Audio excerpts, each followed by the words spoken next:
Nous avons subi trop d'injustices. Je veux parler de l'Afrique dans son ensemble. Cet après-midi, plaise à Dieu, grâce aux bons soins de mon frère le Premier ministre Sonko, avec l'autorisation de son Excellence, Monsieur le Président, nous irons à Tcharoy pour nous incliner et rendre hommage à nos pères qui ont été malheureusement massacrés. Je pense qu'il n'y a pas de terme plus approprié. Et aujourd'hui, nous devons nous mettre debout pour briser toutes les chaînes. Parce que le vrai problème aujourd'hui, c'est de se rendre compte que la souveraineté, personne ne va nous octroyer la souveraineté. Que ce soit sur le plan économique, le plan militaire et sur tous les aspects, nous devons, dans un esprit de sacrifice, mener le combat pour briser toutes les chaînes. Et je peux vous assurer que tant que ces chaînes ne seront pas brisées, nous pouvons tourner toutes les théories que nous voulons, toutes les richesses que nous allons produire, la sueur de notre front ne profitera pas à nos populations, ça profitera toujours au même maître.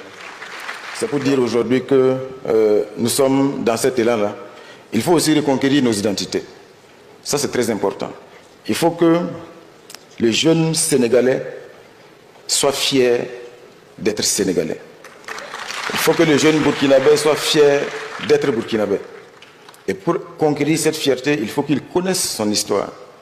Il faut que ce ne soit pas en admiration des héros venus d'ailleurs. Il y a des héros au Sénégal. Il faut qu'ils les connaissent. Il faut qu'ils s'identifient.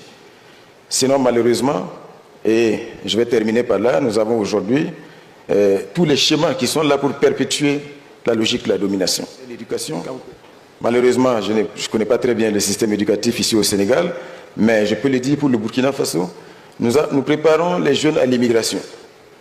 Parce que depuis l'école primaire au secondaire, il ne connaît pas son pays, il s'identifie à des héros venus d'ailleurs, et les modèles de développement qui lui sont présentés, ce sont les modèles de développement venus d'ailleurs. À cela, si on ajoute l'hégémonie médiatique, qui construit évidemment des modèles de réussite venus d'ailleurs, vous avez des jeunes qui ont les pieds à Ouagadougou, à Dakar, mais en réalité, leur esprit est ailleurs.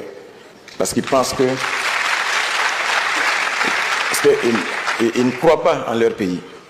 Donc je pense que c'est vraiment un combat profond à gagner. Et je pense que c'est vraiment le préalable pour que nous puissions aujourd'hui rentrer dans une dynamique vertueuse pour toute l'Afrique et faire en sorte aussi que nous nous rendions compte que les frontières ne sont que des lignes artificielles et que les lignes artificielles sont des lignes de fragilité, de vulnérabilité, d'affaiblissement. Et il y en a qui profitent justement de ces lignes artificielles. Donc nous ne devons pas les transformer en murs.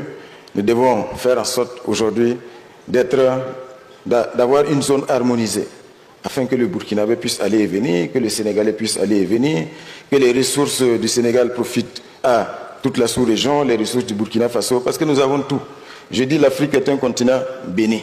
Le moment est venu de nous en rendre compte et de faire en sorte de véritablement transformer tout cela. Merci.